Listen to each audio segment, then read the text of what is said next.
Good morning, everybody.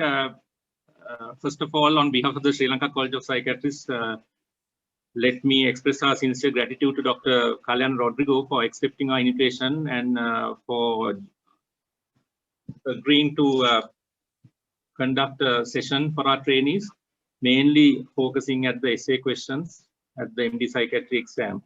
Now, I have already told Dr. Kalyan Rodrigo that we had an essay question this time in the 2020 MD Psychiatry exam, which was to critically discuss that community psychiatry in Sri Lanka has failed. And most of the candidates, the majority of the candidates who attempted that question unfortunately failed. And there were few candidates who failed the whole exam because of this particular essay question. So that's why we specifically wanted this topic to be covered. And I'm happy that we are really proud that Dr. Kalyan Rodrigo agreed to do this, because we all consider him to be the pioneer in the development of community psychiatric services in Sri Lanka. And let me briefly introduce him to the audience, because most of you all probably don't know, because he left Sri Lanka in the early 2000. Because I'm an old psychiatrist from the last century. No. So he's Dr. Kalyan Rodrigo is one of the first two trainees actually who did the MD Psychiatry exam in Sri Lanka, because the other one was Dr. Ranil Abesinghe, and they are the first two trainees who got through the MD Psychiatry exam in 1981. And he's a fellow of three colleges: the Sri Lankan College of Psychiatrists, the Royal College of Psychiatrists UK, and the Royal Australian and New Zealand College of Psychiatrists. And he was the founder, the inaugural president of the Sri Lanka College of Psychiatrists. And he was a senior lecturer in psychiatry in the University of Peradeniya from 1982 to 2007. And why we specifically asked Dr. Kalyan Rodrigo to conduct this lecture is that he is the first one who established a province-wide system of psychiatric care through the central province by forming a committee to manage psychiatric services in the central province health directorate. So this was the role model for the whole country, where the central province community psychiatric service was taken as the role model for the whole country. He started a mental health resource center, which is called the CMHRC, the Community Mental Health Resource Center, based in Katugastapa in Kandy. First of its kind in Sri Lanka, and started the first residential rehabilitation, psychiatric rehabilitation center in Sri Lanka. It was in, I think, 1995. Which is the Del Tota Community Rehabilitation or Psychiatric Rehabilitation Center, and it was his brainchild that we picked up on that, and now we have developed quite a few rehabilitation centers. So this was a provincial hospital, which was not a provincial; it's called a district or a peripheral hospital. Which was converted to a psychiatric rehabilitation center, and this was very practical. And still, we are this is probably the best psychiatric rehabilitation hospital that we have in the country. And he started the first alcohol withdrawal unit in Mampitiya near Peradeniya, and was the first head of the National Alcohol, Tobacco and Illicit Policy Unit. Currently, after 2007, he has been working in Canberra, Australia, as a senior staff specialist in the Australian Capital Territory Public Mental Health Services and a community psychiatrist, and he is the clinical director of community mental health in Canberra, Australia. And sorry? Not anymore. I'm not okay. So he runs the first and only smoking cessation clinic in Canberra, and chaired a working group to make all inpatient psychiatry units smoke-free in Australia. So I think we are very privileged to have Dr. Kalyan Rodrigo to speak to our trainees and the practicing psychiatrists today, because not only the trainees, some of the practicing consultant psychiatrists also have joined in today for the presentation to listen to you. And I think it will be an inspiration, and we'll get a lot of ideas of how to develop community psychiatric services in Sri Lanka. And again, thank you very much, sir, for accepting our invitation and contributing to us to the college lecture series, which is greatly appreciated. Over to you, sir. Right. Initially, thank you very much for inviting me to talk about community psychiatric services. I'm not going to directly address the essay question, but I'm going to do a broad discussion about psychiatric services and have hopefully have a discussion, maybe not with all the participants, but maybe few of the participants could join in discussing how best we can look at the future of community psychiatric services in Sri Lanka. So I will initially go through my slide presentation, but I'm quite happy for anyone to raise hand and interrupt me and ask for clarification or disagree with any of the things I'm saying. And I'm hoping that there will be more discussion than a monologue. And let's see how it works. This is the first time I'm doing a Zoom presentation to across another country. So hopefully this will work, technology permitting. Community psychiatric services have had varying degrees of success throughout the world. So it's not only in Sri Lanka, it has not worked out as well as it could have. Unfortunately, even in the OECD world, if you look at the more recent critiques of community psychiatric services by people like Peter Tyrer, which I'm going to talk about his recent paper in 2019, Graham Thornycroft, who's considered another community psychiatric guru, they've all expressed maybe some disappointment in how the community psychiatric services have not really gone the way most people hoped it would go, particularly in, since it was mooted in the maybe as early as 60s or 70s. Except one or two centers in the world. I was fortunate in visiting one of them in northern eastern Italy called the Trieste. Some of you may have heard about this Trieste Community Mental Center. I'll come back to and describe that that service. Of the services I have seen, that perhaps is the one which seems to be functioning. But to be fair by the other services, this service had 50 years of experience to set it going. So, and very few other places have been able to replicate that. But it is held as a WHO golden standard in community psychiatric services, or what it should be like. Few more introductory comments. Community psychiatric services was mooted perhaps as early as the 1950s, when chlorpromazine became available in 1952, and then subsequently antidepressants, and then the advent of lithium carbonate, and more recently in the 80s clozapine, which more or less allowed psychiatrists to discharge large numbers of people from the so-called asylums, which also unfortunately were called bins, because they were considered where people were just dumped and forgotten about.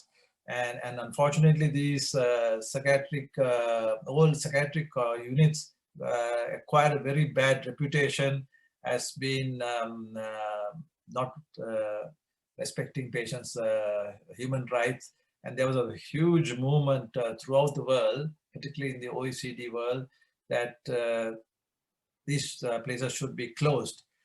And the pioneer is considered to be Franco Basaglia, the northern Italian very charismatic psychiatrist, who practically overnight persuaded the Italian government to close almost all the asylum in Italy. But I think it has perhaps gone too far. And now people think the statement, psychiatric hospitals are bad, community psychiatry is good, as it's really not true. And and we need to have a more balanced model of care. And I'll again come back to more recent evidence about how best community psychiatric services and inpatient unit can work. And the evidence is that these are not antagonistic ones, they are more complementary. and one should not replace the other.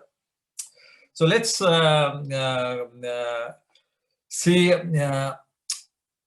I'm going to discuss first some of the principles and of community psychiatry. I'm using the textbook of psychiatry written by Graham Thornycroft and George Smuckler. It's a bit dated, but it's considered sort of the basic text in community psychiatry. And some of you may have already seen this and heard. Have anyone read this or seen this textbook of community psychiatry? Anybody? Gihan, have you seen this? Have you read? No? And I've also looked at more recent comments from Graham Thornycroft. They have written a more recent paper in 2016 titled Community Psychiatric Services Worldwide and Current Status and Further Developments. I'm also going to talk about Peter Tyrer's paper, which he has titled A Solution to the Ossification of Community Psychiatry. So you see that community psychiatry has not only been a success, not only in Sri Lanka, but elsewhere in the world too. So we don't have to feel too bad about the status of where in Sri Lanka. All right, let me see whether my slides will go down. Right. Can you see the second slide? Yes, sir, we can see. Yes, right. Yeah. Right. If one of either the Sanjeevana or Jigan can guide me, then I'm assuming that everybody else is also saying. So let's start with the definition of community, and this is again I'm borrowing very heavily from the textbook of psychiatry. This is Graham Thornycroft the definition of a community, and I'm sure people would have seen this. And we'll see what is relevant to Sri Lanka. How would we identify a community identify a community which will then be served by a community psychiatric service or a team. So all the people living in a specific locality. And I think Sri Lanka, because of the very well-developed primary healthcare structure, we have 22, the number of districts in Sri Lanka is now 22 or 25? So 25 health districts, sir. 25 health districts, 24 districts. Health is 25 because Kalmune is considered a separate district. And in each of the districts, we also have MOH areas? MOH areas around 300, sir. 300 and I can't remember exactly, 350 or 300 MOH areas. Yeah. So we could perhaps go with the district, all the people living in a specific locality. Say in Sri Lanka, it would be people living in a district. So it could be the district community health service. Yeah, something like that. A specific locality, including another description, body of people having a religion. So you can say the Buddhist community or the Hindu community or the Catholic community and so on. The community of psychiatrists is another thing. And of course, the other one is the broad publics. But I think for purposes of community psychiatric services, maybe in the start, maybe we see the district health. Yeah, I can see somebody. Is that? Do you want to say something?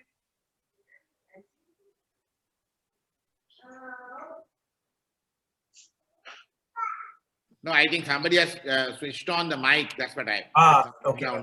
Please switch off your mics if you're not speaking. That's, I think, some background disturbance. So you can continue. So I'm going to the next one. So, and again,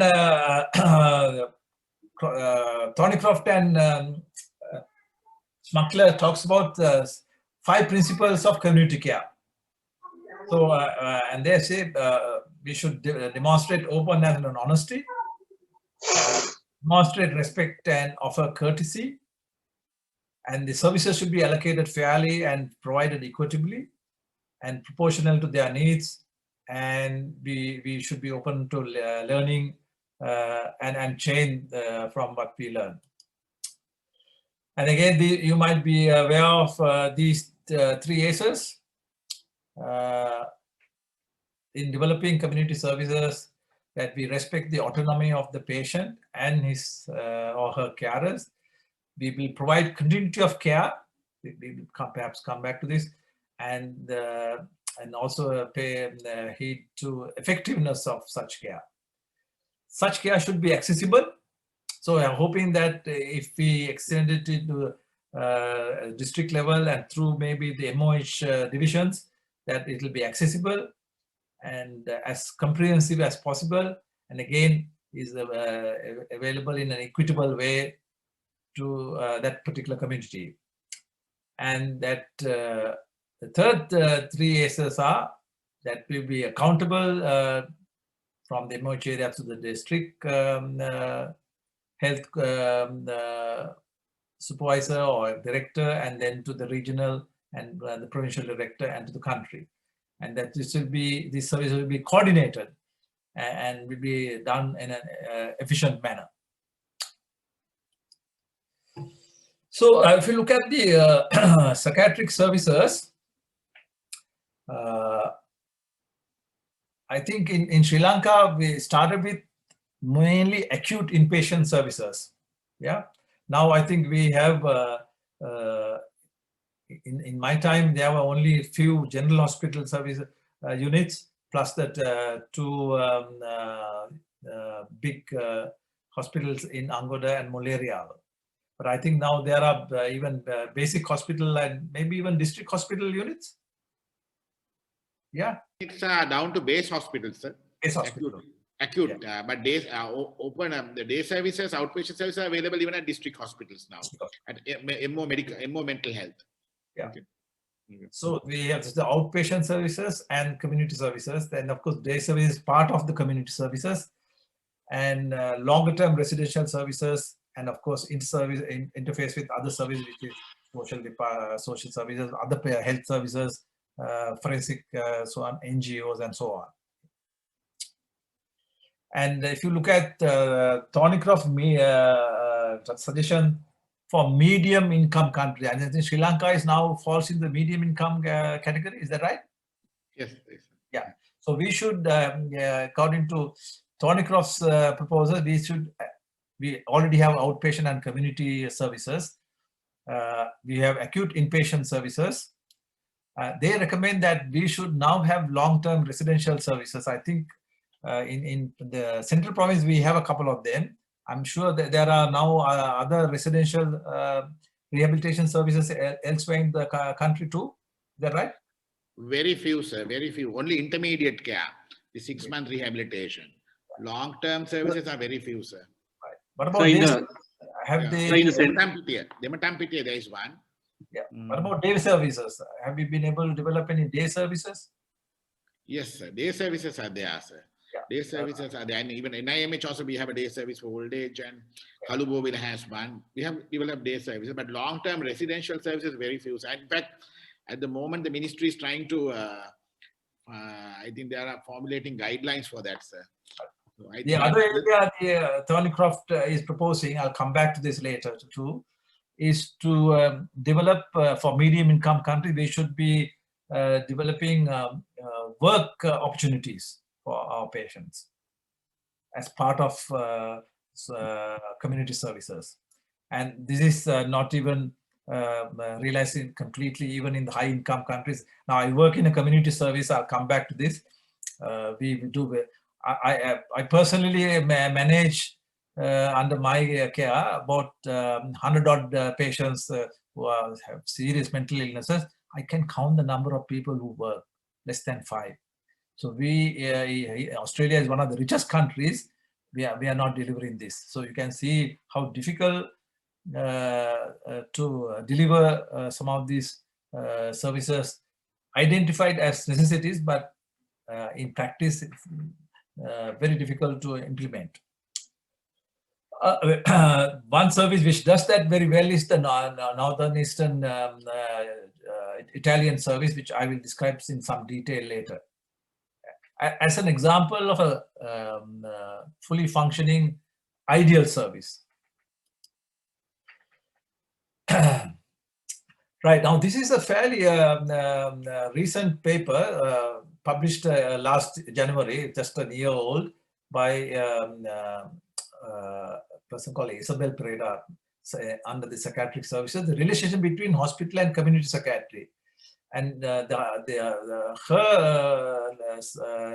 review of literature said it complements, not substitutes. Now, if you look at most policy workers and throughout the world, they thought we should minimize inpatient care or psychiatric hospital services and put all our money and energy and time in developing community psychiatric services.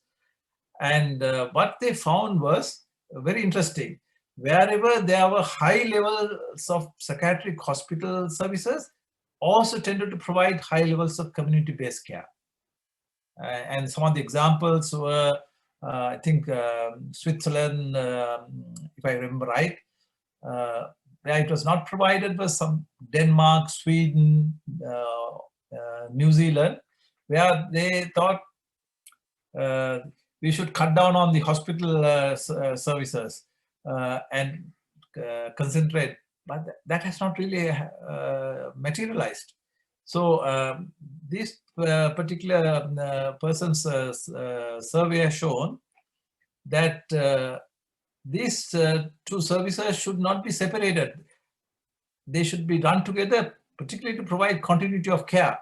And people should work across inpatient services and communities. Now, for example, in our setup, I work only in the community, while the inpatient psychiatrists are separate. So there's really no continuity. When I came here in 2007, I did the inpatient unit and also ran the community unit. And there was continuity. I saw my patients in the hospital and I followed them up in the community.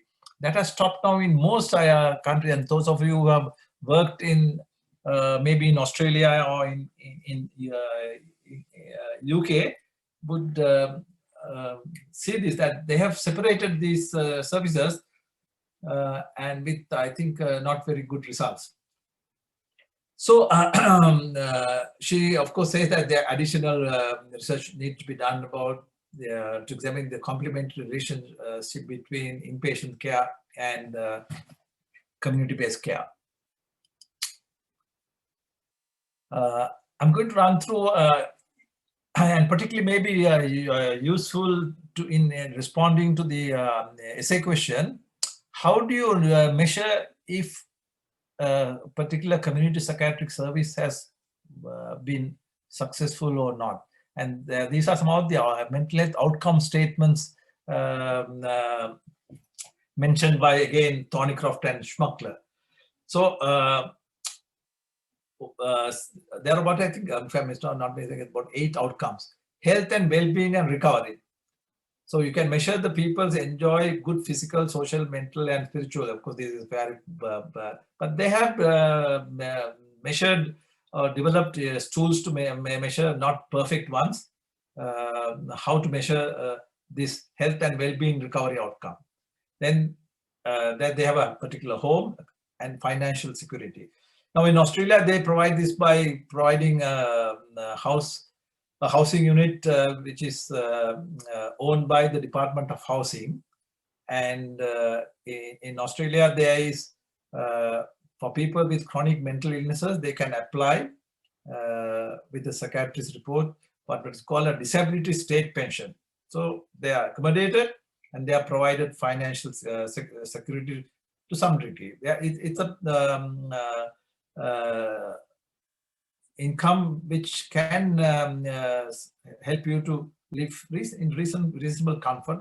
But unfortunately, most of my patients spend it mostly on tobacco and cannabis. And we could also count how many significant relationships they have with other people. And they can also, again, measure this. Number of family members they are in contact, the number of friends and peers. And if a community psychiatric service is successful, we should then encourage and foster such relationships. the next one is recovery and learning and growth. Up to what degree do they have developed life skills and abilities? They can measure this by doing an occupational assessment to see how much of daily living skills they are able to manage.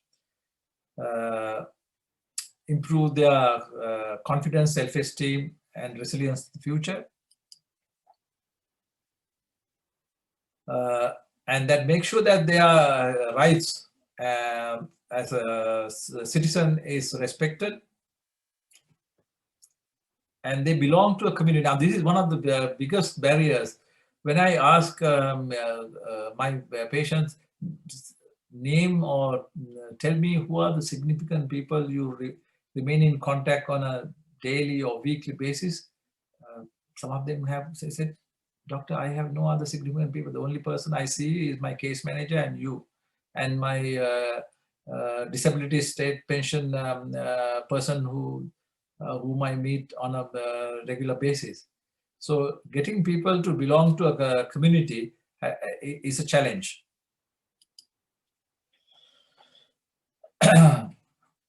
And closer to home, I have included this reference. This is from India, and they say that one of the 3 influences which have shaped community psychiatry in India, and I'll come back to a recent workshop done by WHO, which was attended by Dr. Vijay Singh from Sri Lanka, and some of the recommendations made.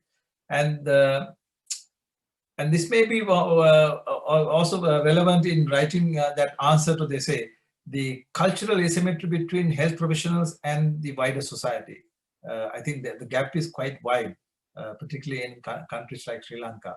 Even here, my patients come from the lowest socioeconomic group, and I belong to the top 20 income group, and even my other clinicians, nurses, and the multidisciplinary team members would very easily be in the top 20 income earner group. And so there's a gap between health professionals and the even in the OECD world, and this is perhaps greater in Sri Lanka, countries like Sri Lanka, and therefore it's difficult for us to understand their needs, their perceptions, and our credibility in the eyes of our patients and their carers. And then particularly in these people are saying that psychiatrists still are not completely recognized as professionals and legitimate practitioners. I don't know how far that has changed in Sri Lanka. People, what is your view? Is psychiatrists are more accepted now than, say, 10, 20 years ago? Yes, I think among the medical professionals, I think we have gained some recognition, because I think during your days, probably the referrals also were very few to psychiatrists, but now it has been accepted, and now we have been referred quite a lot of patients, both in the government and the private sector. So, but the general public, still the stigma is very much attached to psychiatrists. Yeah. And WHO policies that provide the overall direction to development of services, as it still is, I think, the case. And this is the paper I was referring to. This was written by Peter Tyrer, former editor of the British Journal of Psychiatry, and a very well-recognized psychiatrist who's considered expert in community mental health, community psychiatric service developed in the UK and Europe. And he says that few reasons for the failure of community psychiatric services in Britain, for example, is because they have not been able to stick to the core principles of good care. And he has said that that these facilities must be available to patients outside the hospital, and they should be used as much as possible. And one of the criticism, and this is true in Australia too, if a hospital bed is necessary, it should be available when required and should be as close as possible. Now, the 13 years I have spent here, we have myself and other colleagues, both inpatient psychiatrists and community psychiatrists, we are burnt out because we are all the time looking for beds. There are no beds. And push, there's a sort of almost a tendency, hospital admission is seen as a failure rather than as a necessary stage in a person's recovery. And in the previous paper of Isabel Pereira, also they have shown where there's seamless care between the inpatient service and in outpatient care is the best. And therefore, the admission should not be seen as a failure, but sometimes as a necessary part of care and recovery. So hospital should be able to serve as a place of refuge and respite, both for the patient and sometimes for the carers, as well as a treatment center. And this has not happened, particularly in the OECD country. I don't know the current situation. Of course, in Sri Lanka, I think there's a general rule: if a patient comes into hospital, whether we have a bed or not, we admit, and often the patient sometimes is on the floor. Is there the situation the same still? We can't refuse admission. Yes, sir, because go on. Yeah, I mean, we admit, I mean, still, I mean, what we can say is that we don't have beds in districts, enough beds in the districts yet, sir. And I mean, a lot of patients end up getting admitted at NIMH from outside the Western province, so they are far away from home. And we have certain districts like Putlam district, which still doesn't have an inpatient unit. But all the other districts have at least one inpatient unit, but mostly they are quite crowded, sir. Because we have so still inpatient beds are not enough, and many people end up getting admitted to faraway hospitals. Yeah. So then it's not, we are not treating them in the community. So that's a failure, isn't it? And preference they come because they know the local, now say Ratnapura, the hospital is crowded, the beds are crowded, so people prefer to come to NIMH sometimes. They bypass that and come there because they know if they go to the local hospital, they'll not get a bed. And the hospital stay will also be short.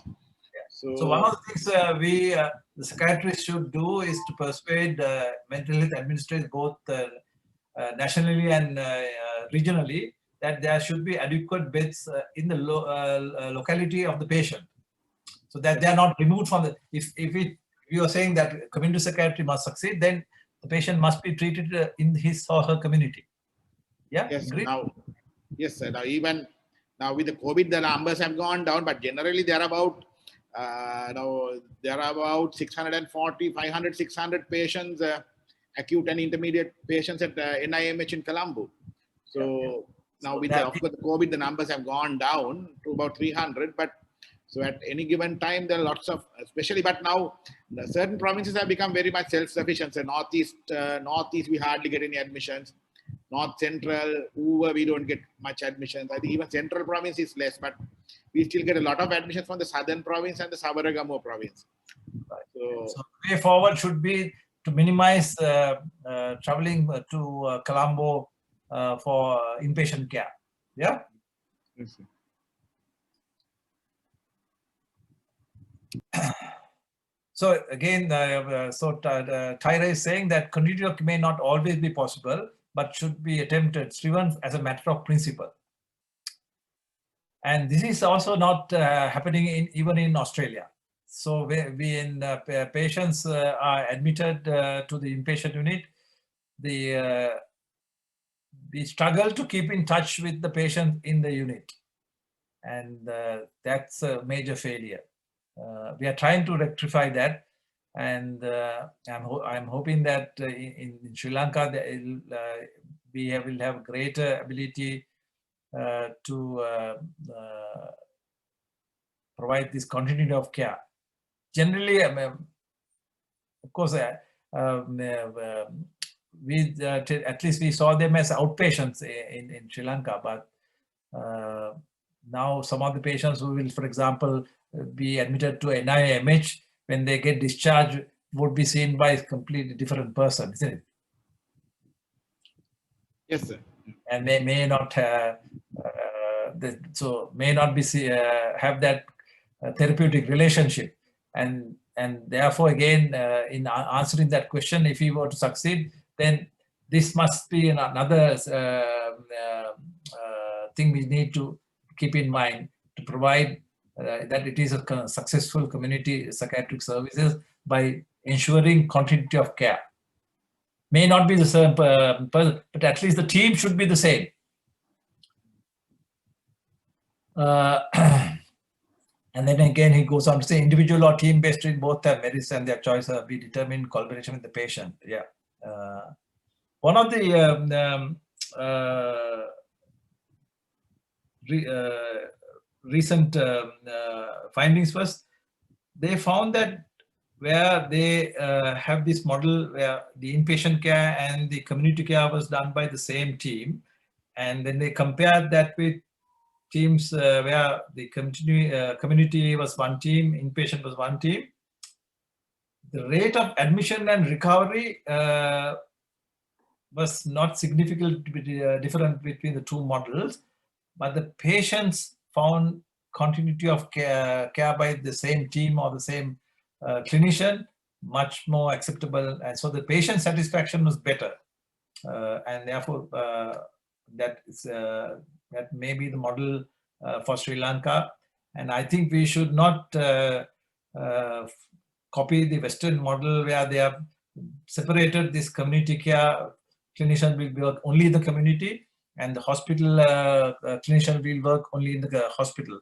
And fortunately, I think that has not happened so far in Sri Lanka. We should not go for that in the future either. And so, is there any discussion between the two teams now? When I worked in Nottingham in the old age psychiatry team, now they had two teams, one for the inpatient unit and one for the community team, and they had weekly meetings to discuss their patients. Regarding their admissions and their community. The two consultants and the whole team got together and had meetings. So do you also meet your, now as you work only in the community, do you meet your other consultant who is working in the inpatient unit with your patients? Not always.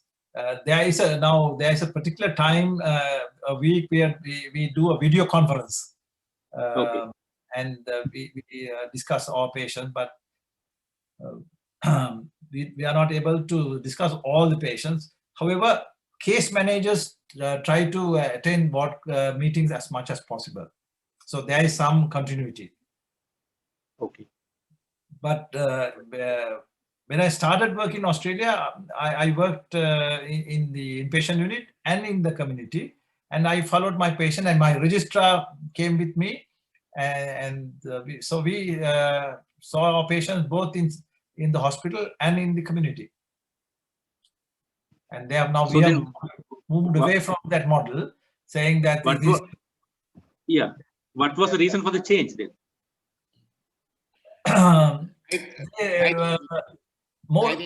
More administrative. They think that it's easier to administer and manage.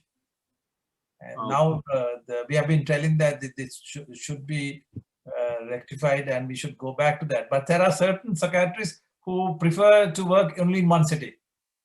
Okay.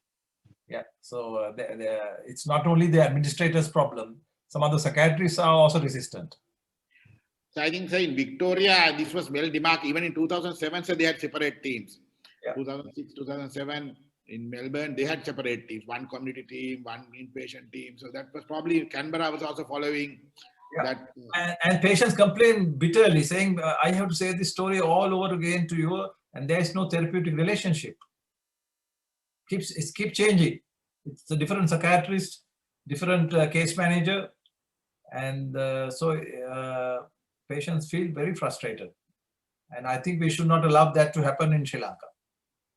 So it happens in a different way, sir, because now the admissions are to the major teaching hospitals like Galle or NIMH or Kandy, and then they are followed up at probably at a smaller, base hospital or a divisional hospital, a different team. So it happens in a different way. So hopefully we would have a greater number of inpatient units even in base hospitals, and therefore they will not need to travel all the way to NIMH or a larger district or general hospital for inpatient care. So this could be provided in the local facility, and the same psychiatrist or same psychiatric community team will be managing the patient both in the inpatient setting and in the outpatient setting. Do you think that is a possibility in the future as we get more psychiatrists working at even the base hospital level, that at least the patient will not have to travel even to a general hospital? They can get it at the closest base hospital. Yes, it's happening now in Sri Lanka, because now some of the base hospitals are also going to have inpatient units, and almost all the general hospitals now have. So the condition, I mean, the situation is improving. Yeah. Okay. So now Thornycroft has and his colleagues have looked at community mental health care worldwide, and this is not a very recent study, but 4 years ago. It's recent enough, published in the World Psychiatry, and some of you may have again read this. I'm just going to run through this. They had 10 proposals, and let's see how much of this can be applied to the Sri Lankan situation. Now, their first proposal, they're saying central regional governments should measure the treated percentage of people with mental illness coverage. And I don't know whether we have the epidemiological data, because particularly in low-income countries and medium-income countries, there is this treatment gap. There's a lot of people who are mentally ill but don't get the care. But I think Sri Lanka may be an exception because of recent developments. Maybe at least most of the psychotic patients get care. Do you think? Yes, possible, sir. Dr. Neil Fernando is there in the audience, sir. What do you think? I think. But we have, so far we have not, there's been a national epidemiological study to see what's our morbidity patterns are and what are the numbers. So not that I know of, sir. Yeah. What we can do at the moment, maybe go on numbers. There may be figures from India, or I think Thailand is one of the countries which has a separate Ministry of Mental Health, which may have numbers, and they may be comparable to ours because that's also an Asian country with a similar cultural background. Of course, they are much better off financially, so the figures may be different, but maybe closer to us than figures from a Western European country. So we know what are our targets. And the other one is the healthcare services need to recognize that far lower life expectancy among people with mental disorders and develop and evaluate new methods to reduce this health disparity.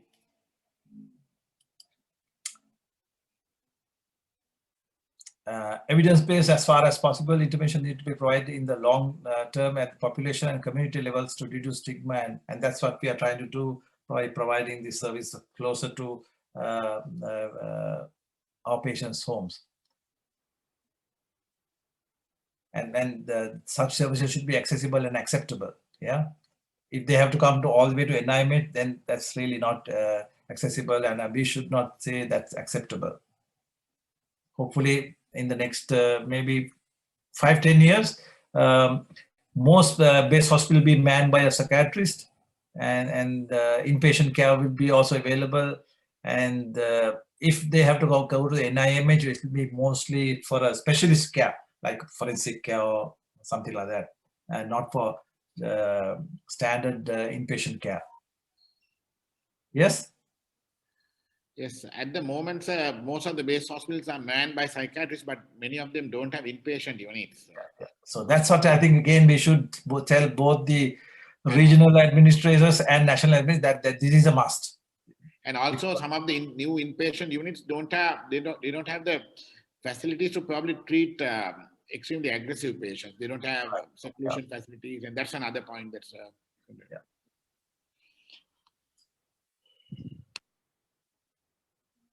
And the previous paper, Isabel Pereira and Peter Tyra have also mentioned this. There should be a balance, careful balance between hospital and community care, and we should move away from this idea that we should cut down hospital care. And this is what Australia and particularly in Canberra are doing. We think that we should concentrate on the community managing the patients and minimize the hospital thing, ideally, yes. But we are doing, we do not neither. Our hospital numbers are inadequate. We are chasing beds all the time, and the community is not adequately staffed, and we are not looking after them in the community either. Yeah, so we have a reasonable balance of hospital and community care, and should be again seamless and managed by a single group of carers, clinician or team.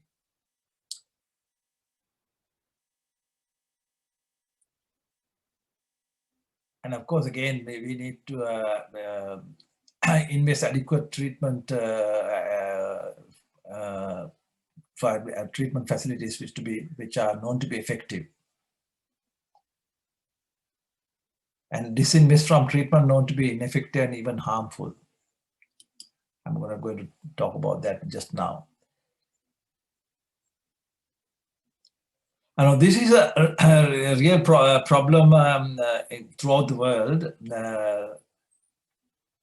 to share decision making between ourselves and the patients and their carers. How much is that possible in the Sri Lankan setting? Because we tend to do, at least when I was working, we tended to tell patients what to do rather than asking them what do you think should be the best for you. Decision was raised main by the medical consultant and his team, and though we did family meetings, I won't say that they were really that involved in shared decision making. Maybe now it's better than in the 70s and 80s. Yeah. Do we think we give greater authority to autonomy to our patients and their carers now than we did a couple of decades ago?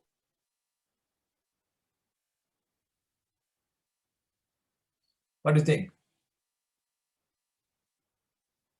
Hello? Do you hear me? Yes, sir. Yeah. Here, but I'm not sure. I mean, there may be a little difference, but I'm not sure whether. I mean, there are now more advocacy, and there are some carer groups, and so probably things have improved a little, sir, in Sri Lanka. But I don't know what others feel, but I don't know. I don't think there's. Now the next one might be a contentious one. This term perhaps is not be the best Western. We are not Western. Maybe the correct term would be scientific practitioners, or so you can say allopathic, no? Allopathic practitioners, yeah, should be take practical steps to see each other as partners in an integrated system that increases the total amount of mental health care available. I think that must be probably a work in progress. Does Ayurvedic practitioners provide any mental health care? Yes, I think there is a place in Navin which have some inpatient care. So there is a place in Navin. Of course, we have the non-traditional informal practitioners like the Kataria, some of the Buddhist priests who provide care for mental health people. How active they are, I'm not sure now in the current situation. So it's in Sri Lanka still this for people with severe headache, and even for manic episodes, people go to this Ayurvedic physicians where they apply this something called Isakudichya, which is supposed to be effective. I don't know. There must be placebo effect if then any treatment 50% placebo effects as long as it doesn't harm. Now I remember when practicing, a lot of my patients would ask, can I do my family is arranging a Tovil ceremony or some other local treatment. And what we did was we would ask for the cost, and wherever it's not harming the patient very much, and it's only a few hundred rupees, we would say there, but do not stop taking our medication and continue our treatment. But I think some of these interventions can cost a lot of money, and then probably bankrupt some of these families. And that's what we should perhaps try to avoid. But of course, it's up to them to make that decision. But you should try to see whether we can inform them that they can make a better decision in not spend money and time, energy on treatments which are really have no basis.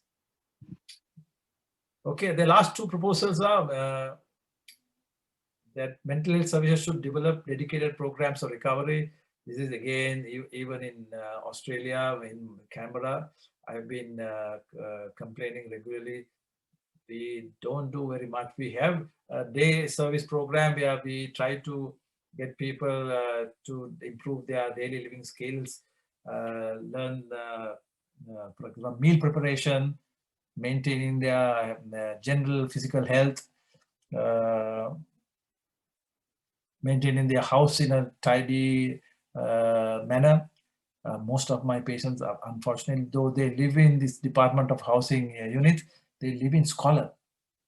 And we have not been able to intervene adequately to improve their quality of life. So they're not really living, they're subsisting. So this is been a challenge even in the rich countries. How much we can do that in a medium income country like Sri Lanka, we really need to explore and see how far we can improve a person's recovery in the community. And last one is the development to improve mental health will be enhanced by increasing mental health care delivery, strengthening the health systems, investing in platforms to deliver population level and community level intervention, which I'll come back to in another paper, which I'm going to discuss.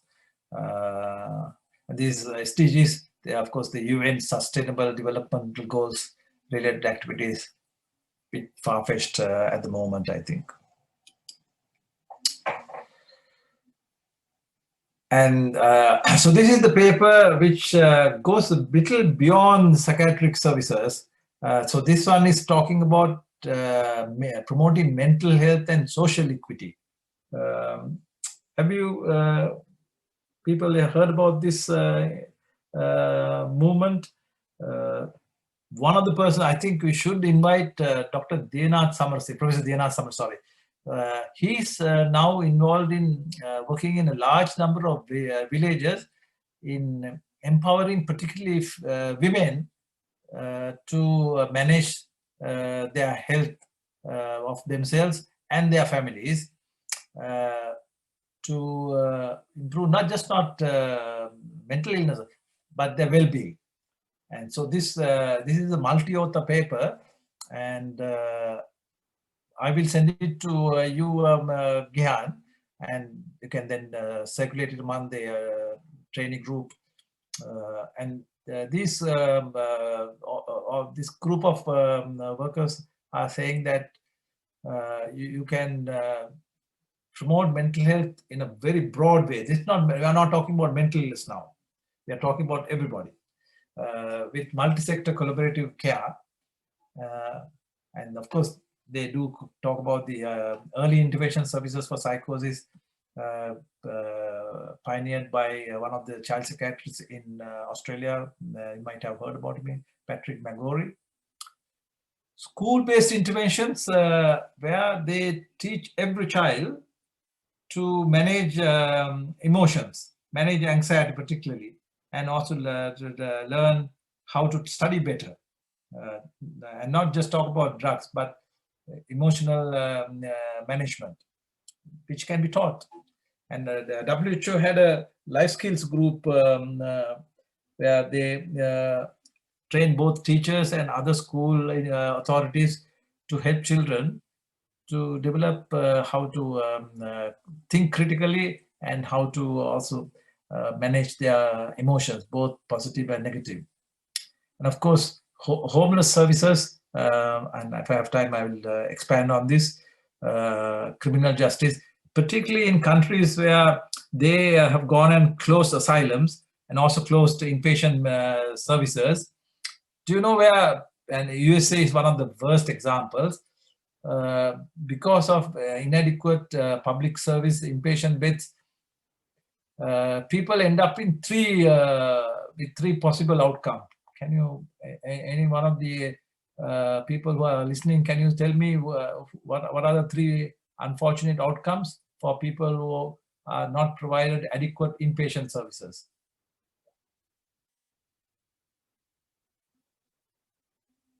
One answer is, of course, they become homeless. There are two other unfortunate options. What are the other two outcomes? When they can end up in prison. Yes, yeah.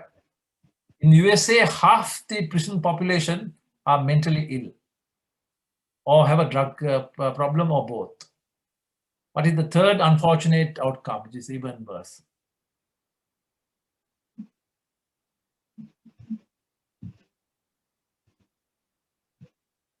Those countries have a higher suicide rate. They end up dying.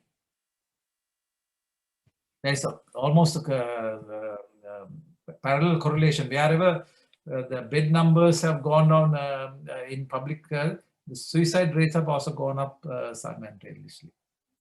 And unfortunately, I'm hoping that that will not happen in Sri Lanka. We will continue to provide adequate inpatient services. And in Australia, we are struggling with that at the moment. And though suicide is not as high as in other countries, we still have a significantly high suicide rate. And again, if you want to promote health, the criminal justice system, I think only Norway is one single country where they have a better prison system, and their recidivism is therefore much, much lower than any other country.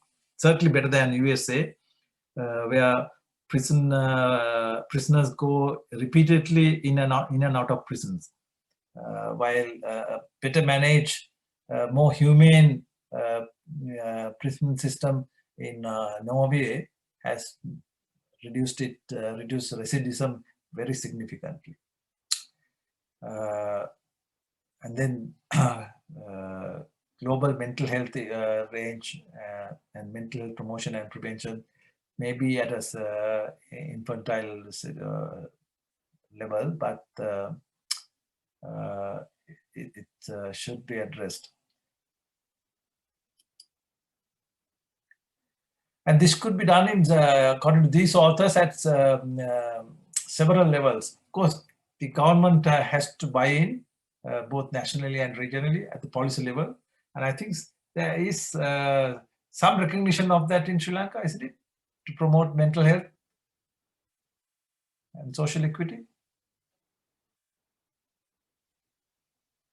And of course, at the community level, organizational should be mainly at schools, and also at other institutions.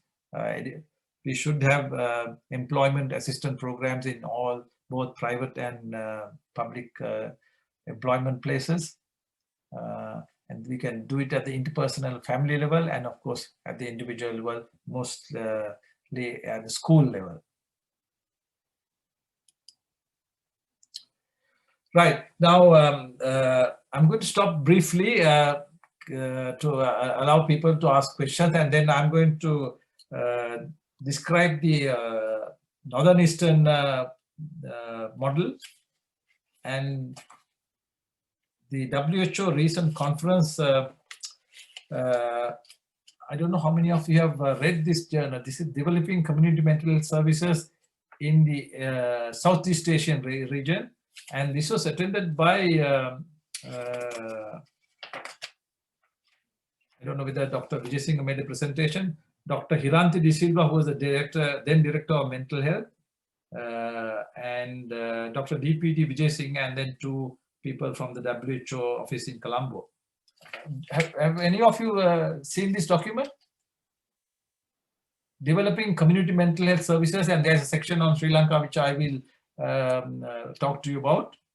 It was held on in Thailand in December 2006. Anybody?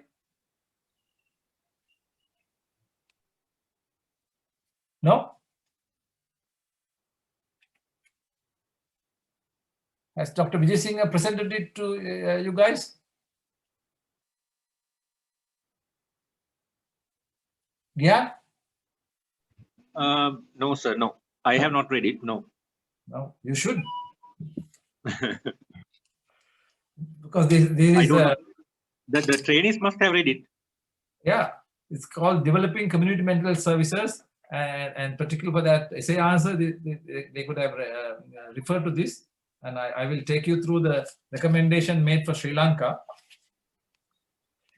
and see how much you guys are on that. Let me first describe the what's called the 3ST model or the gold standard. But before that, I will maybe pause for a while and get people to make a comment or question.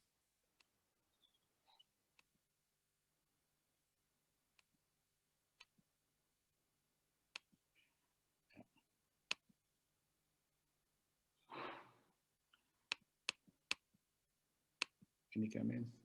Dr. Sivadas is here. Any comments, Sivadas? You have been very... Behind Siva is there in the audience. Dr. Neil Fernand is also there in the audience. We'd like to hear. Hi, Siva. Hi, Nihal. Hi, Neil. Yes, sir. I'm sure Dr. Neil Can Fernand. we ask Dr. Neil Fernand to comment? Yes, sure, sir. sure. Yeah, please do.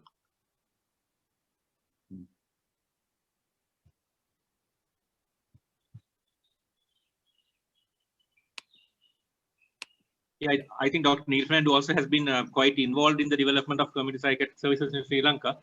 And he has been doing a lot of awareness programs, specifically in schools and for the youth regarding development of life skills and to control emotions.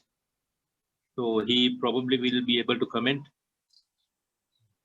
So Dr. Neil Fernand, can you please join in? It's muted.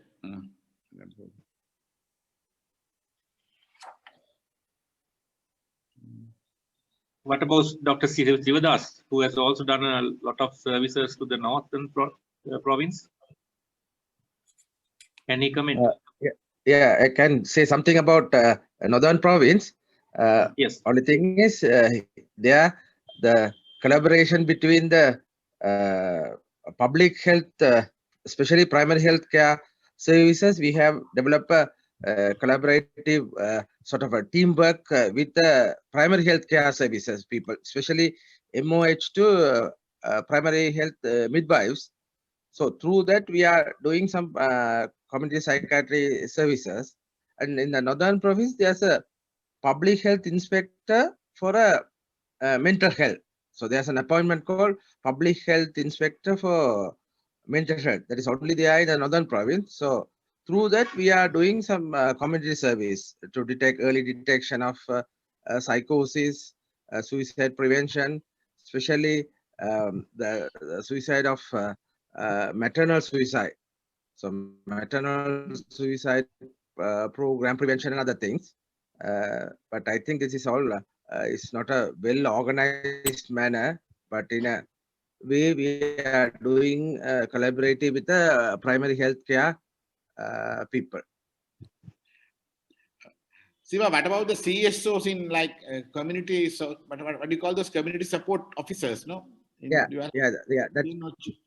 part of that is the whole community mental health team. Community support officers also part of the team. So they are closely working with the PHMs and the PHIs in the community level. And regularly we are monitoring the PHIs and PHMs work with the help of these community support officers. So they are the people, they are doing most of the community mental health services in the northern province.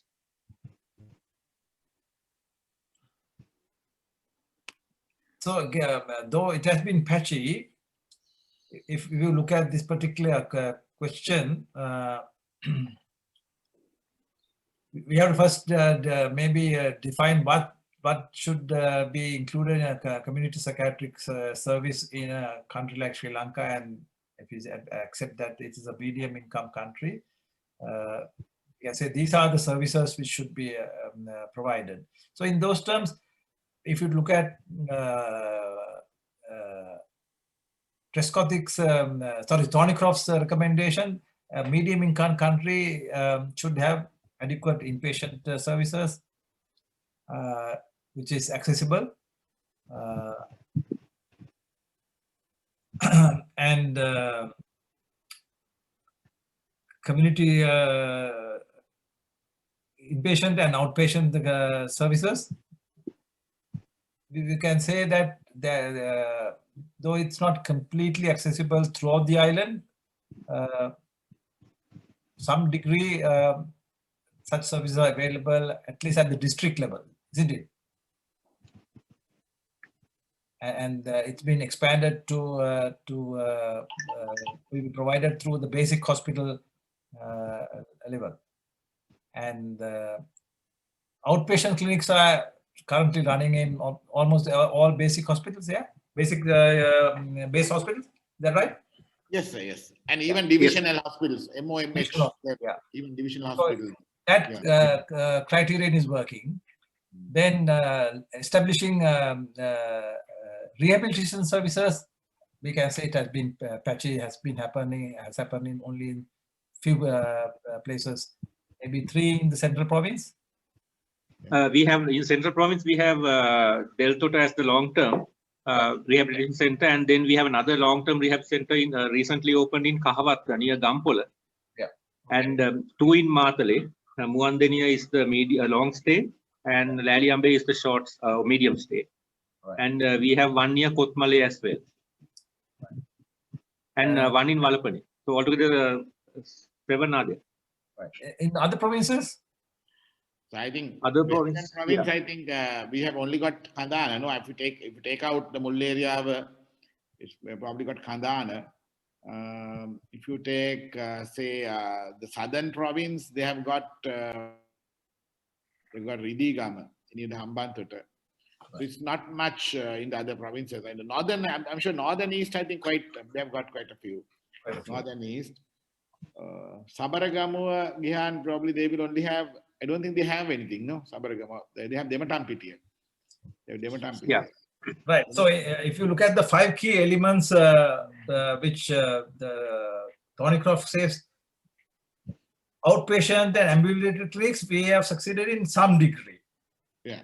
Establishing community mental health teams, I don't think we have done much. We've got the community nurses. We have got about 100 community nurses. That's all I think. Are they designated psychiatric nurses? Yes, sir. Community psychiatric nurses. Right. So now each hospital has about 2 or 3. Teaching hospitals have 2 or 3. Right. So even at NIMH, every unit has a couple. So we can say in terms of the community mental health teams, beginning has been made by creating a cadre of community psychiatric nurses, right? And also we have psychiatric social workers, sir. Psychiatric social workers. You can say that. And so that's a work in progress. Acute inpatient care is provided in most all general hospitals. Yeah. Most, not there are a few without, like Chilau, Putlam. There are some few without acute inpatient care, but majority will have, sir. Yeah. Majority will have. Yeah. So that's again not complete, but it's again a work in progress. And the success would be that if we have inpatient unit, all the base hospitals. Do you know what number of base hospitals are there in Sri Lanka? So I think it must be about 50, maybe I think close to about 100, but very few have inpatient. I think most of the base hospitals in the Eastern Province, they have got inpatient units in the Eastern Province, but none of the other base hospitals have inpatient units. Nihan, do you know of any base hospital with inpatient units? Yeah, Samanture in the Eastern Province. Yeah, that's right, Eastern Province. Akkare Yeah. Pattu, Samanture, I think Mullaitivu. Yeah, I think Then the fourth one, they say long-term community-based residential care. We have only again a few and far, so that criterion has not been adequately covered. And the last one is options for work and occupation.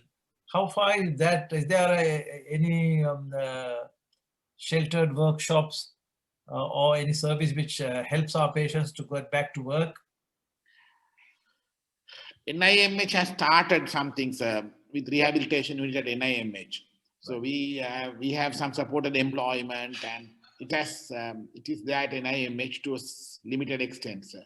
But I think we can argue that Sri Lanka is still agrarian society, and that the large number of people, though there is no formal system to help people to return to work, many of our patients do get back to doing some work at home. Would that be a correct statement? Or one of them are not working? I think, sir, compared to Australia, definitely, sir, our people probably would be more people will be working, sir. And also, I think maybe, at least tending their gardens or doing jobs like laborer jobs, like carpentry. So I would say comparatively to Australia, more would be working. Yeah. So I think we should look at that as a question in a critical way. It's not a complete success, but you can't say it's a complete. You can't say it has failed. But I would argue it's a work in progress. We are developing. We are working towards developing adequate inpatient services in all the possible base hospitals. We are working towards developing community-based rehabilitation services.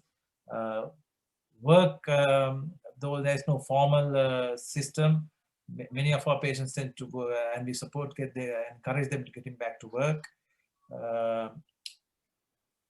Even if they are an inpatient unit, there's fairly well service and functioning outpatient services. Is that correct to say? Yes, sir. Yes, outpatient services are good, and also we got community nurses and social workers, sir. Yeah. And the community mental health teams is again a work in progress. We have identified and appointed community nurses, and did you say social workers? Yes, sir. Psychiatric social workers are also there now. And how much community work do psychiatrists do? I think in the general hospital, a lot of psychiatrists do a lot of community work. So and basically the psychiatrists in the base hospitals, basically they function as community psychiatrists because they don't have wards. Yeah. Many of them function as community psychiatrists. Yeah. So because I think in the general and the base hospitals, many psychiatrists do a lot of community work. They do. Yeah, so answering that question, I would contest that statement, saying it's not a complete failure, but though it's not a complete, it's a work in progress, and we are working compared to many other countries, even developed countries. We have on all 5 areas we have started work. Yeah. Yes. Yeah, and there are quite a lot of positives now. We have to admire the fact that the Eastern Province and the Northern Province, in the absence of community psychiatric nurses, they started this initiative of employing community support workers, the community support officers, CSOs, like employing the healthcare staff and training them in mental health and designating them only to mental health to go out to the community and look after the patients who are discharged from hospitals, and to even find out who are getting psychotic in the community. So that kind of training they had. And they went out to the community and found these patients and brought them to the hospital. So I think the rest of the country also should take up this model and start CSOs.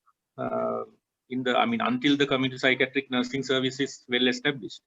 And now, Sir started in Central Province training of midwives, public health midwives in detecting common mental health problems in the community and giving the depot injections in the community.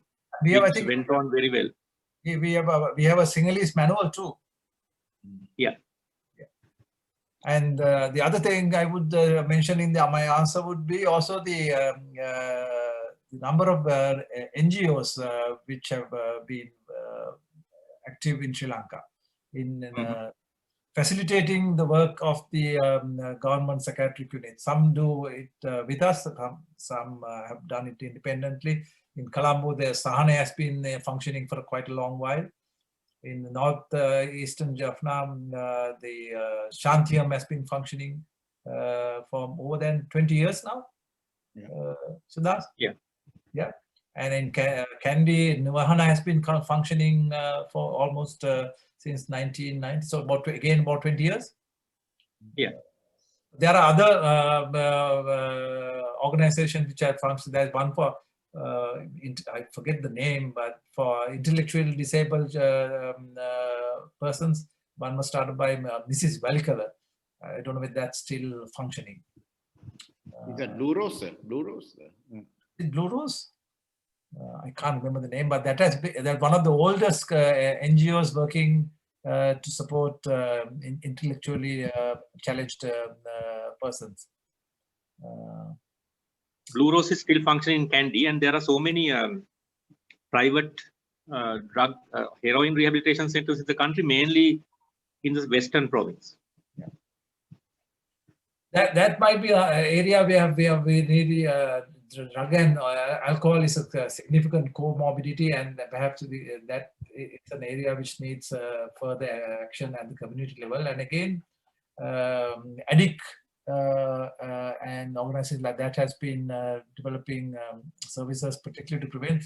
And again, compared to the rest of the Indian subcontinent, our smoking rate and even the alcohol consumption may have gone up recently, and illicit drug consumption may have gone up, but our smoking rate is one of the best in the Indian subcontinent. The smoking rate and betel chewing is almost non-existent, isn't it now? Hello, sir. Yeah. I'm a senior registrar in psychiatry, currently attached to Kandy Hospital, but I have worked in Batticaloa for about 4 years. I can share my experience regarding the Eastern Province, sir. Sure. Yeah. Yes, sir. In the Eastern Province, as sir said, almost all the base hospitals, they have the bed capacity with inpatient units, including Walacheni, Kalmune, Akrepattu, even Samanture. And also, sir, as Dr. Gihan mentioned, sir, there were the psychiatric social workers. Yeah, go ahead. I'm listening. Hello, I lost you. Dr. Kamaraj. Can you hear me, sir? Yeah, I can hear you. I can hear you. Go on. We can hear you now. Right. So with the psychiatric social workers, the community support officers, they worked along with the social workers. So that was the biggest support for us. They even bring patients, early identification of symptoms through them for a number of years. So we had the support of those people, and also the government and non-governmental organizations really supported them, especially after the tsunami. I think there were a lot of non-governmental organizations. They started helping the mental health units in Batticaloa and around the Western Province. So that was a real support. I can name few like World Vision, and there are other organizations. Even in the drug rehabilitation, we were able to put up one rehabilitation center, and there are few intermediate stay units like yeah. So I would therefore contest this statement. Community psychiatric services have failed in Sri Lanka. Mawadi Verb still is functioning, and there are some of these forms. Giving examples. Gender-based violence, this was like so the World Vision is one organization helped, and Alcohol Rehabilitation Center was one, and that's one. There was one. Still, there's one rehabilitation center at Mawadi Vermbu. It's an intermediate stay unit, sir. Yeah. Okay. And the problem was the sustainability of the service, because once the fund givers, when they withdraw, to sustain the service was the problem. That was the issue we had to sustain the service. Just to say. That is why both at the regional and national level, we need to get. I don't know if that's really happened while I was in share my experience when I worked there. National Advisory Body. Can you hear me? Yeah, can you?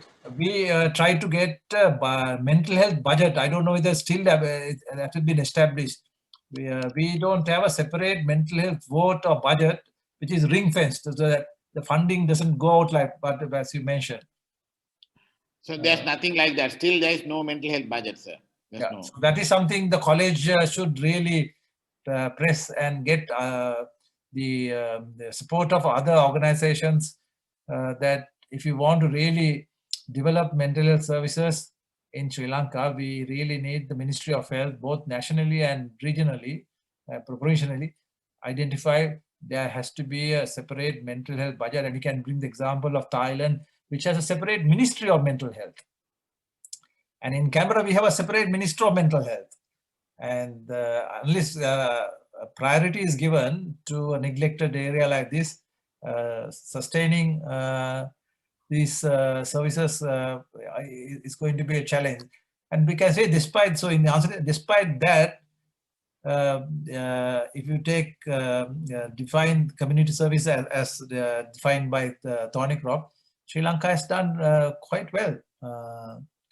Though there is room for major developments and improving services. So I think that's how I would define what is community service, mental psychiatric services are, and what are the principles, and then see what is currently available on the ground in Sri Lanka and what are the deficiencies. And then I think that would be an adequate answer. If there are no other questions, I'm going to talk very briefly about the Trieste model. Is that okay? Okay, sir. Okay. Yeah. Yes, sir. Yeah. Trieste model, again, I will share the paper. I'll send it to Gyan, and you can share it with the rest of the participants. And this is written by the current director, Roberto Messina, whom came to Canberra and presented this paper, and then he has also published this in the Journal of Nervous and Mental Disorders of 2014. And so the Trieste model, Trieste is a fairly prosperous city. It's the coffee capital of Europe. All the coffee used in Europe comes to Trieste and then redistributed. So they have a population of about 250,000, and they have 4 community mental health centers. Do you know how many psychiatrists they have for each community mental center, serving a catchment area of only 50 to 65,000 people? Can you guess?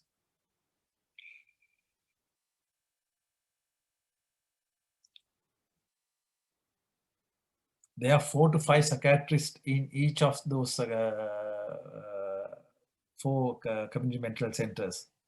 So they have, when we visited, they had something like 20 psychiatrists managing 250,000 people. Even in Australia, we don't have that sort of luxury. And each community mental unit has 30 nurses, 2 social workers, 2 psychologists, 2 rehabilitation specialists, and they have 4 to 8 beds in each community mental health center.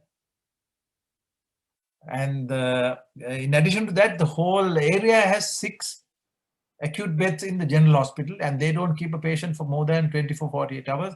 They transfer them to this community mental health unit where they manage it.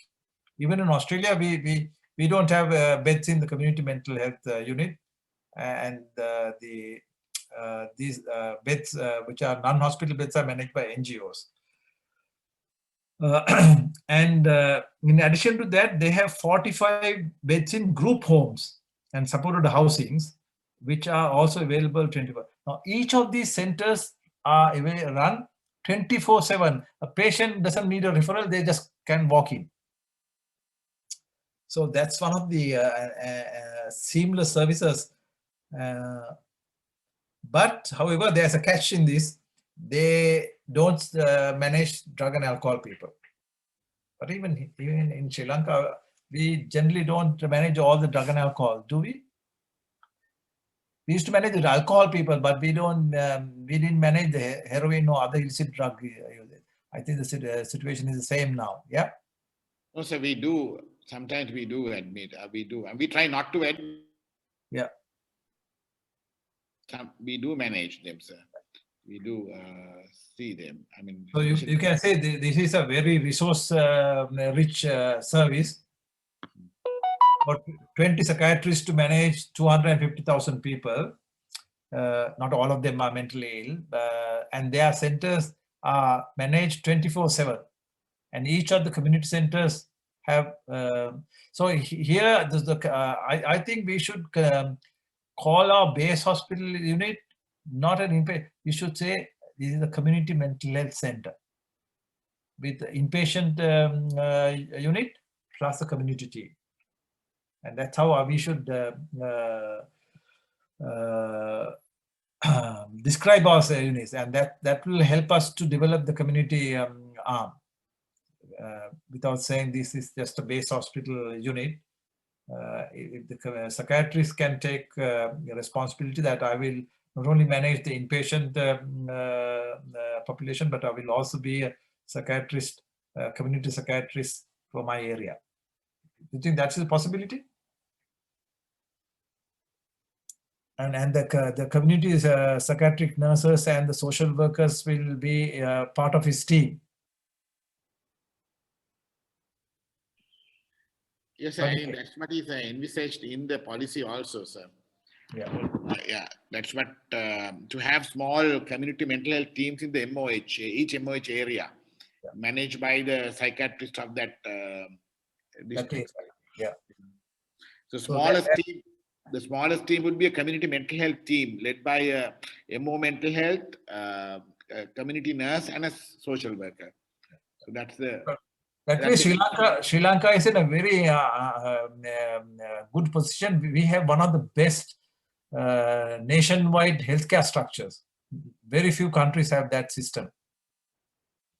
Because if you look at all the local centers, most patients can walk to a health center in Sri Lanka. Isn't that right still? Because there are village hospitals or a district hospital throughout the country. Yeah, we don't have this strict catchment area. So anybody from even, let's say, northern or eastern province can just walk into Kandy Hospital and get treatment. Yeah, that is one of the things we need to perhaps put in place. The late Dr. Bhuthpiti and I proposed a program, and then the then director of the Secretary of Health, Dr. Rajiv Perera, said, please do that. So we proposed to develop the Peradeniya outpatient unit as a general health practice unit to the people of the local area. And so that we will be a local service, and we will register everybody. But unfortunately, the public community mental health medicine department didn't want to come on board, and that fell through. But we have the structure to register people with the local health service, so that they will then go to the next level of service only if necessary. Otherwise, there's health needs will be met by the local MOH or the local base hospital or whatever is relevant. And the community psychiatric services should work in conjunction with that. I think we have the structure to develop a very workable mental health service.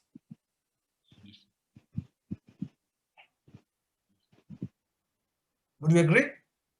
Yes, and now I think this proposal to have a primary mental health clinics and primary mental health service with family doctors has now been it's started to be implemented by the ministry, sir.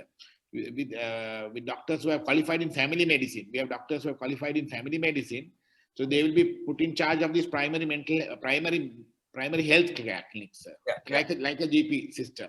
Yeah. We tried out first in the Kalutara district, sir. It was And- during the former minister's time. I don't know whether it's now progressing, but so that plan is there to have some kind of a GP system, sir.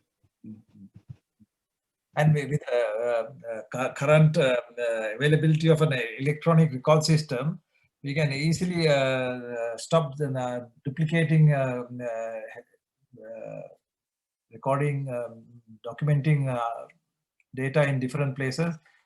Each person, each citizen in Sri Lanka can have a e-record, which can be accessed by his or her healthcare practitioner or clinicians through this system. And even Regipera even at that time said, go ahead, we will provide you with the support. If you show in Kandy or Peradeniya, you can work it, but unfortunately we couldn't. But still, it's a possibility. Sri Lanka is still a small country, and because we have this wonderful healthcare structure throughout the island, this can be developed, and community psychiatric services can piggyback on that.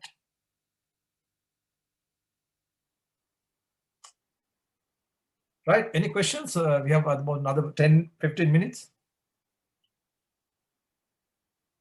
Yeah, you can even text your questions. You can put it in the chat box if the trainees are not with. Yeah, if you want, you can type your questions in the chat box. Yeah. Right. Yeah. Then we can. Yeah, the trainees, if you can speak up and ask questions from Dr. Rodrigo, because I think you had a lot of problems in writing that essay question this time about critically discussing about the statement that community psychiatry has failed in Sri Lanka, and there were so many questions being raised on how to answer that question. Not only that question, even if people are not able to do that, I'm happy if they email it through Gihan. I'm happy to respond. Hello, sir. Yeah, go ahead. I'm Dr. Ruvini, third-year registrar. Yeah. I have one question regarding that. You told that there is a concept of day center. That I think in Sri Lanka we have the Sahane, and I have the Kaluboil, we have a day center. Okay. But actually, I'm not very clear about the goals in the day center. What is the target population, and what is the expectation and the goal of having a day center? Right. So it depends on how you develop. Now, some of the day center work we have here in Canberra. We have a range of services to make patients function better in their accommodations, in their housing. So we have psychoeducation courses to educate them about their disorder and its treatment, so that they'll have greater compliance. Yeah. Okay. Then we also do an assessment of how functional they are, how much ability they have, and what are the deficiencies in their daily living skills. And if there are any deficiencies, we help them. For example, maybe just even maintaining their personal hygiene. Dressing in an appropriate manner, maintaining their physical hygiene, eating a balanced diet, getting provisions, shopping to make sure that they have a balanced diet, cooking, managing their funds, their disability state function, how to get about using public transport, social skills training, exercise groups. So it depends on how you fashion and what are the resources you have in helping these patients with in managing their day-to-day life and weekday life. So the groups we have is, we have, as I mentioned, cooking groups, exercise groups, personal hygiene groups, writing, art, music. So the range of activities. so that they are able to then function as well as they can as a citizen of Canberra. And that's what the Trieste people are also trying to do. Okay. They say that autonomy is the best. We are trying to make our patients function as well as they can, as independently as possible, and to fashion the identify what you need to do to live in an independent, as an independent person. You need to have a unit. How do you maintain that unit in a tidy manner? How do you get essential food? How do you manage your funds? How do you clean yourself? How do you sleep better? How do you manage your relationships? All that can be taught. Some of these people do regress because of psychosis or because of depression, and this can be all taught again. Okay. So we have nurses, occupational therapists, social workers, employment people, nutritionists, dietitians, psychologists, physical trainers. We may not have all of that in Sri Lanka, but you can develop a day service which will make a person function as well as they can. Okay, sir. Then the And also the important aspect is we also provide psychoeducation, teaching them what is schizophrenia, what is an antipsychotic, and how can you best use an antipsychotic, what are the side effects, how can you limit the side effects, so that if, and the evidence again is a person who knows about his or her illness and its treatment tends to be more compliant than a person who is ill-informed. Okay, sir. So the frequency of their visits and can be like determined according to their personal interest. Correct. So initially they we say this is a range of activities available over a week, and sometimes patients, what would you like? You pick and choose, and then we will see in our OT assessments if there are deficiencies. You have chosen this, but you are not chosen. What about that? So you need to work with the person, and it's a gradual process. It takes weeks, months for patients to buy in. Yeah. So sometimes some of our patients will come only initially once a week for a couple of hours.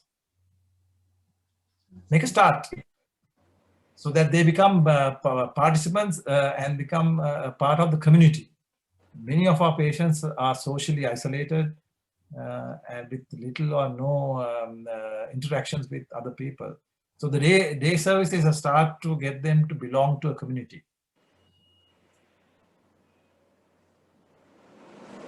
Okay, sir.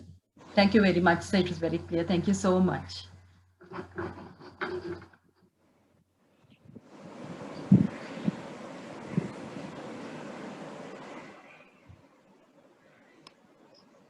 Yes, there's somebody, Jay. Who is that? Yeah, sir, this is Dr. Hera, Jayant Hera, a registrar. You said about a model that being followed up in a place called like Coffee Capital. Where is this, sir? Where's the country? This is not Italy, northeastern Italy. Of course, that they have developed this over the last 50 years. So even what is the model? It's called the Trieste model. I will send you the paper. Community mental health care in Trieste and beyond. And other people have said, look, it's not very easy to replicate that model elsewhere because they have worked at different levels, at the political level, at the medical profession level, to persuade that whole city to fall in line. So as I said, they have done it over 50 years. So we can't expect to have such a model everywhere else in the world, but we can borrow from some of them and work to us. And as I said earlier, Sri Lanka is fortunate in having one of the best, if not the best, one of the best healthcare structures in the world. I haven't seen that. I've worked in about 4 countries. Sri Lanka has the best healthcare structure, which reaches everybody, potentially. And we need to therefore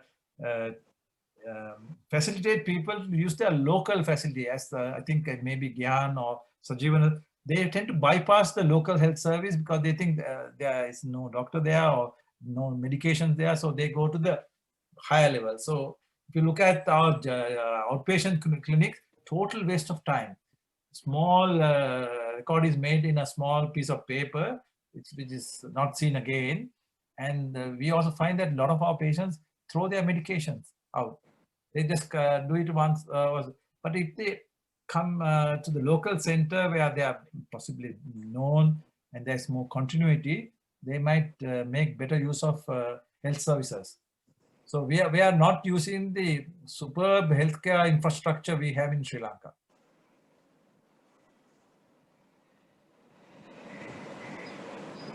And mental health community psychiatric service can very easily make use of that infrastructure.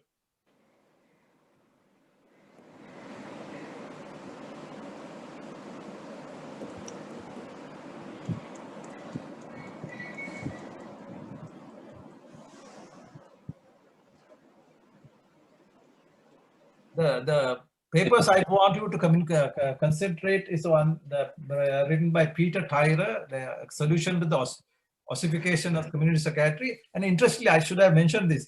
He the first paper he refers to is an article written 17 years ago by Sumatipala and Hangwalla. Speaks about the spiral of community care. Have anybody read that paper? They wrote what is called the evolution of psychiatric care. And this paper was published in 2000. In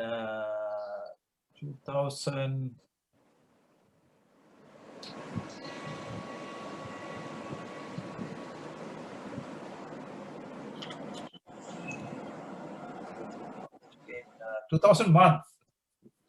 We should get that paper. It's titled The Evolution of Psychiatric Care, a Spiral Model. So that is one paper. I should solution to the ossification of community psychiatry. Then the community mental health care worldwide, current status and further developments by Thornycroft and others. And this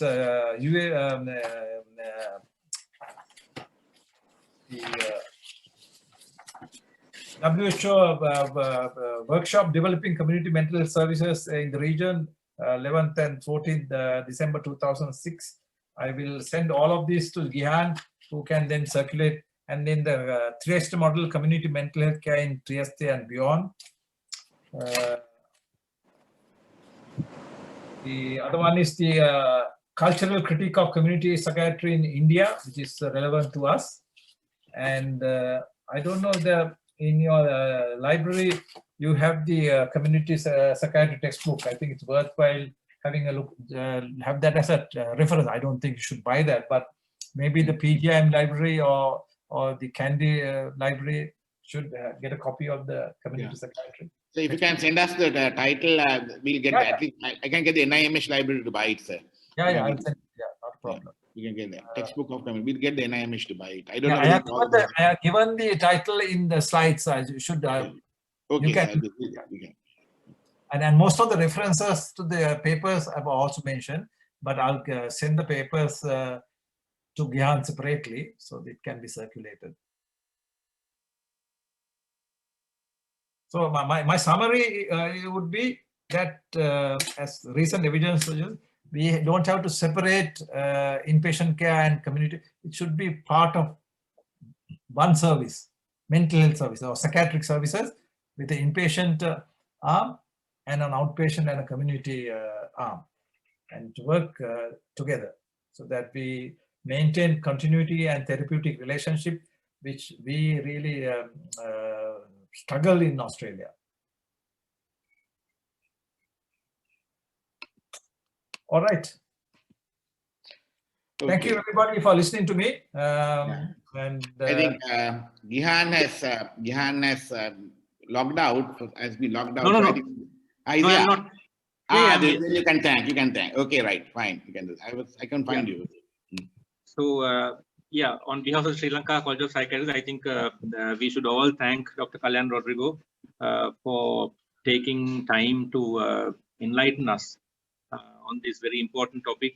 I think all the trainees and as well as the practicing psychiatrists got an understanding and a base, insight into the community psychiatric models which have been practiced in the rest of the world and their applicability to Sri Lanka, and also about the positives of the Sri Lankan community health system and how we can incorporate the existing resources in our health system in the development of mental health services in our country. So not only answering that particular essay question, I think we got a broader holistic view of how we can develop our services. Thank you very much, sir, for taking your precious time and teaching us on this very important topic. I think you will be all right if, I don't know whether, I think I asked this question earlier also, if it's possible for you to do a second one on addiction psychiatry in the future about the development of community addictions clinics, specifically alcohol, heroin, and nicotine. Will that be possible on a later date, sir, around after a few months in March or April? March or April, yeah, happy to do that. At the moment, I do only smoking cessation, so Yeah. I might be able to do that using smoking cessation as a model, and then address the alcohol. I would strongly suggest that you invite Professor Denath Samarasinghe to talk about how his project works in empowering communities to look after their health. Yeah, I'm going to talk to Dr. Professor Denath Samarasinghe and invite him to do a special lecture as well. Yeah. So I'll do that in the future. I'm happy to do one on substance use disorders and the principles of engaging patients and providing care as a psychiatrist. Yeah. Yeah. Okay, and the next college lecture series will be conducted by Dr. Jan Mendis. He wanted to join in today, but due to unavoidable circumstances, he wanted to do it next week, next Saturday, at the same time from 10 to 12. He's going to talk to us about the development of community mental health services post-tsunami in Sri Lanka, after 2004 in Sri Lanka, because up to that, I think Dr. Kalyan Rodrigo enlightened us on the history of community psychiatric service in Sri Lanka, and Dr. Jan Mendis will proceed on from 2004 onwards. So thank you very much, sir, again, and we would be deeply grateful to you if you can share the slides with us. If you can email the slides to me, I will circulate among the trainees and the members. Sure. And we have already recorded your presentation. Is it all right to share that on YouTube? Yes. We have a YouTube for the college. Yeah. Okay. Yeah. Thank you very much. Thank you very much, sir, again. Thanks a lot for sharing your experiences with us and spending time with us, specifically to teach our trainees and the young psychiatrists. Thanks a lot. Okay.